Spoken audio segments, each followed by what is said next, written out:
So, folks, now Donald Trump says that affordability is a Democratic hoax. And I cannot imagine being one of his followers who voted for him and told everybody around me that I was doing it for cheaper eggs. I was doing it for a lower grocery bill. I was doing it because I could not afford to live. I can't count the times on the campaign trail I heard J.D. Vance go, Americans can't afford food. Americans can't afford food. And the night that Donald Trump got reelected, someone I know who's a Trump supporter, and, I've considered the guy a friend, but he was trying to ensure me that everything was going to be okay. It's not, Brando, I know you're disappointed, but it's not as bad as you think it's going to be, Brando. Just wait till you get your grocery bill, Brando. Wait till you buy eggs. When Trump gets back in, hell, the prices will start dropping, but they'll start dropping before he even gets there, man. Because they're all going to see him coming. They're going to lower them prices. And then on day one, you're going to see it, Brando. I know you're upset, but everything's going to be okay.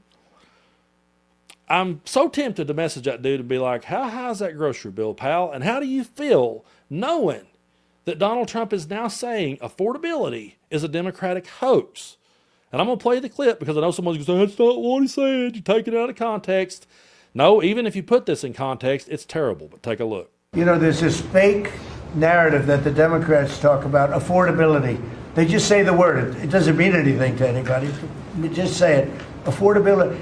I inherited the worst inflation in history. There was no affordability. Nobody could afford anything. The prices were massively high. Do you remember when we took over eggs? You did a great job on that, Madam Secretary. Agriculture, Brooke. Eggs were 4 or 5 times higher than they had ever been. They said don't order eggs for Easter at the White House. And we ended up doing it, and we got the egg prices way down, lower than what they were before. But the word affordability is a con job by the Democrats. They say affordable. I watched the other day where some very low IQ congresswoman talked about affordability. She had no idea. Their prices were much higher. So yeah, it's a fake narrative. Affordability is a fake narrative. Now, think back to the last time you bought groceries. Think back to the last time you went out to eat. Think back to the last time you looked at your doctor bills. Was that a fake narrative? Was any of that in your life fake? These people voted for this guy because they thought he was going to expose the deep state and drain the swamp, remember? Then he turned around and told them the Epstein files was a Democratic hoax. It seems to me like that his new shtick is that anytime he gets backed into a corner and someone points out that he didn't deliver on the promises that he promised to deliver on, then he circles around and says that is a Democratic hoax. That seems to be his new thing. And he has blame Biden syndrome. They want to say we have Trump derangement syndrome. He has blame Biden syndrome because this guy cannot open his mouth that he doesn't talk about Joe Biden. I saw a funny meme. It showed a picture of like a brain with Obama's face in it, and it said, we found Trump's MRI. I think Biden's in there more so than Obama. Obama's in there. I think that's up for debate. You let me know in the comments who you think he thinks about the most. But he definitely puts the blame on Biden. I think he definitely envies and probably lusts after Obama, to tell you the truth.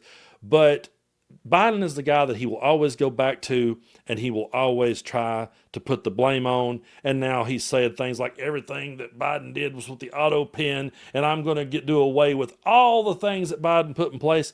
And I see people cheering it on, going, hell yeah, fuck around and find out, by God, Trump's showing them, Trump's laying down the smack. And I'm over here going, okay, let's say he does that. Let's say that he gets rid of every single thing that Joe Biden done, then things are just going to get worse by the second, and he's going to blame Joe Biden.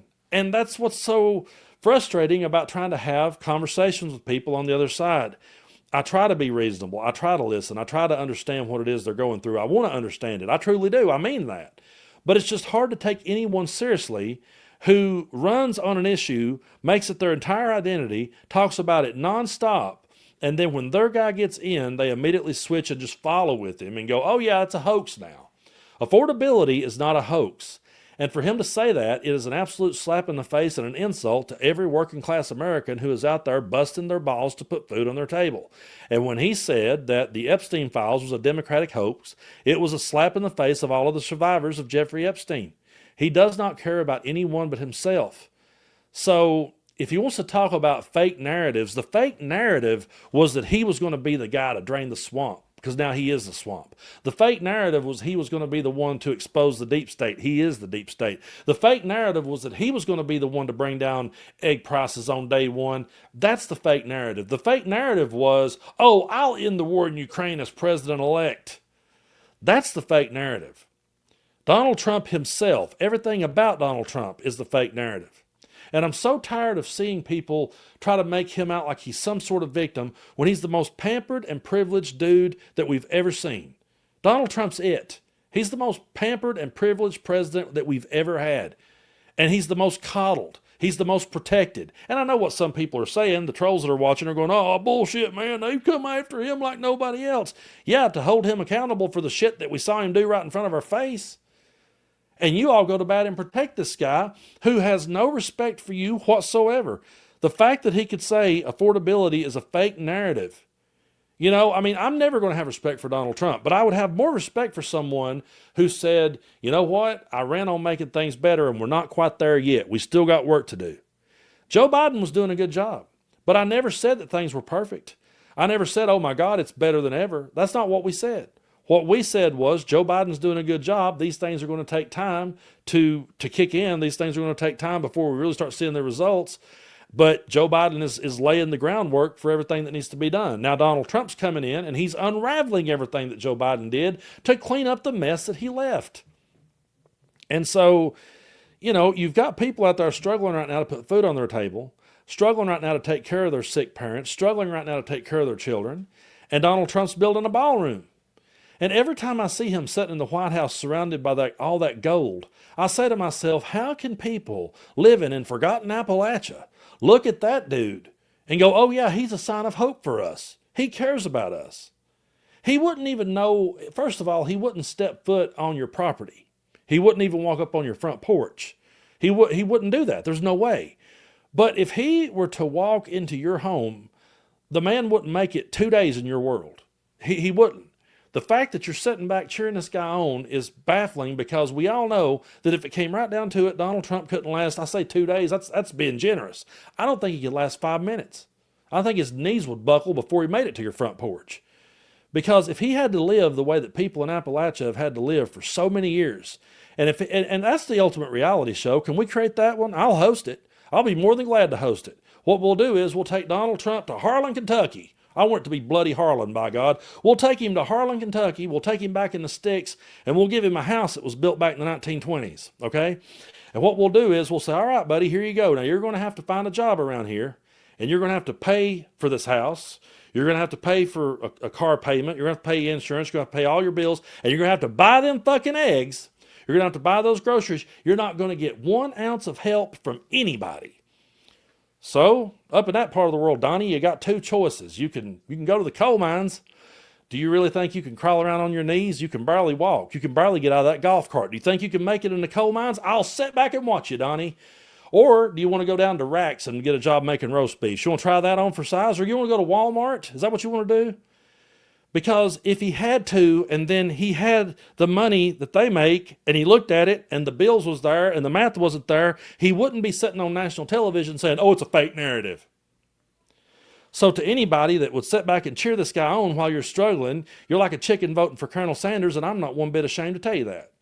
It's ridiculous that we've got to this point where this guy is just so pampered and coddled and can just slap his listeners right in the face every day, and I get more offended for them than they do.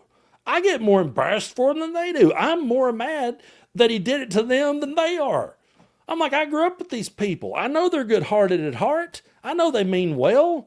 I know deep down they're not as assholish as they are on Facebook. They're okay people, but they're just duped into this shit. It's so disgusting to me. A fake narrative. We'll start a new reality show hosted by Tennessee Brando. Is this a fake narrative, Donnie? And I will just put you out there and let you try to live like we live around here. And I promise you, the show would be canceled at the end. We wouldn't get the first episode recorded. We wouldn't get the first 20 minutes recorded. He'd tap or he'd fall asleep. So yeah, affordability is a fake narrative. No, the only fake narrative is that Donald Trump gave one single fuck about this country.